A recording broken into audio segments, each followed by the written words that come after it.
What is good? What is good, people? Hope you're all doing well. Welcome back to more CSGO news here at Esports Talk. As per usual, all of today's stories will be timestamped down below, and some crazy news out there as the roster shuffles do continue for new teams coming into CSGO, for some teams coming back to CSGO. One of those teams supposedly going to be 100T, Complexity, Dignitas, Misfits. The list goes on and on, as I'm sure you guys have heard that list before. Now, speaking of one of those, though, Jason Lake over at Complexity, wanting to make a North American juggernaut, make a lot of changes, brought to us by Decay, though, as of yesterday, is Aleksib apparently turning down an offer to that team. Even though Jason Lake flew out to Finland to actually try and recruit him, Aleksib said no to moving to North America. If it was New York or LA or something instead of Texas, oh, players would be all over it. No, it's just North America in general, just being away from home. There's a lot of players who just don't have any interest in that, Aleksib being one of them.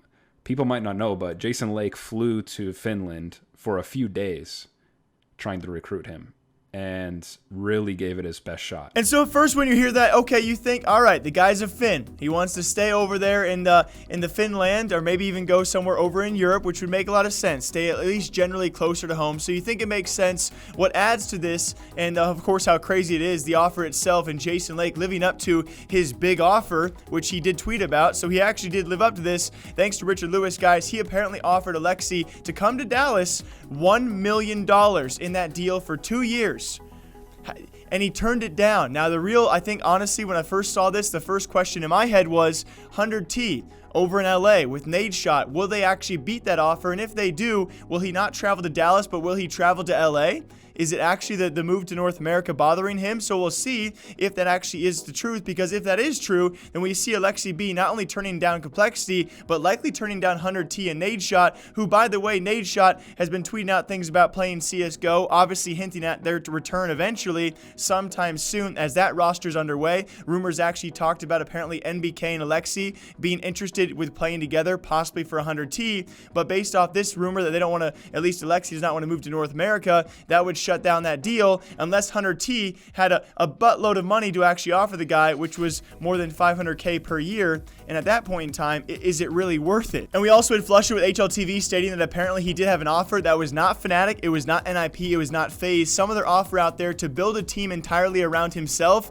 I'm going to safely assume that was also a Jason Lake Complexity offer, as they are looking for IGLs, it so seems by all these rumors, which likely does mean Def will be off that roster alongside Ricky and Sick, most likely at the very least, to be off the Complexity roster and to be changed out, given that their search for IGLs out there. But again, credit where credit is due for Jason Lake, obviously living up to these offers. It's just pro players not wanting to come to America or not wanting to play for Complexity. So I assume that's what Flusha was talking about. And so the real giant thing in here is, if Aleksib turns down $1 million and Complexity, will he still go to LA and join 100T?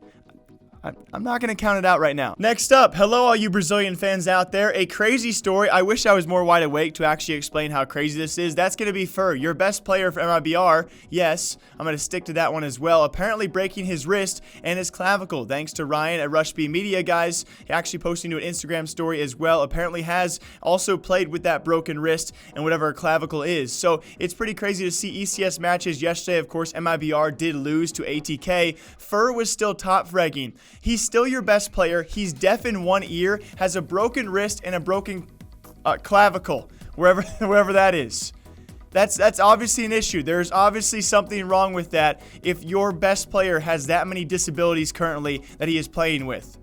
Figure it out, MiBR. And speaking of teams out there trying to come back into CSGO, we have one roster out there remaining unsold as they've approached the 4-month mark. Actually, OpTic gaming that entire roster now unsold for 113 days. And it still continues the giant question of why these guys have not been bought out. We have several teams out there making some drastic changes. Alongside them, Complexity, Misfits apparently set to return. Dignitas is, 100T is. Other teams possibly, again, making those changes for individual players out there. And so why is OpTic not not being targeted. We have these teams out there supposedly looking for full rosters, and of the options we had of a couple days ago, OpTic was still by far and away your best one. We had the LG roster, the ex-LG roster. They have now split up, no longer an option. We had Lazarus and we had OpTic Gaming for full rosters out there. You would assume competitively, league spot wise, OpTic was your better choice. Now in terms of buyouts though, probably going to be an expensive choice. So I think, we have to ask the concern out there, are all of these teams not interested in OpTic? Are they only set on top 5, top 10 major contending teams? Or are they just not set on OpTic because OpTic has all of these buyouts still currently, and somehow Immortals Gaming Club, after buying Infinite Entertainment, who owned OpTic, now they own MiBR as well as OpTic in CSGO. How long are they actually allowed to own these two teams before a conflict of interest is then fully enforced and OpTic is just let go and forced to be let go as well? And so is that what these organizations are waiting on? How long will these OpTic contracts last? Because we have a team out there with 2 league spots, a major contending team, a top 20 team in most people's books out there. They're not top 5, they're not top 10, they're not guaranteed majors, but they're still a very competitive full roster out there. And so why are people sleeping on OpTic? And speaking of sleeping, 2 North American teams will probably be doing that today and hopefully the next few days as well. Much deserved rest, I would say, after DreamHack Malmo. Alongside that, last weekend, ESL New York. It was jet lag, okay, guys? It was freaking jet lag. Yeah, you guys, you know what? If there's any day out there you want to leave NACS comments, today is your day. All right, abuse it, enjoy it, because North America is still one of the top countries in CSGO. So I hope you guys know that. We do have 2 teams, I would say, inside the top 5, but you guys probably would argue against that as of latest results out there. That being DreamHack Malmo. Yes, EG is now out as they lose their best of 1 to Greyhound and their best of 3 to Mouse Sports. And Liquid is now also out. Lower bracket run shut down by also Greyhound. Yes, Liquid has been eliminated from DreamHack Malmo by Greyhound of all teams. It is certainly a fall off, I will give you guys that, but Astralis and their mighty run has had fall offs as well.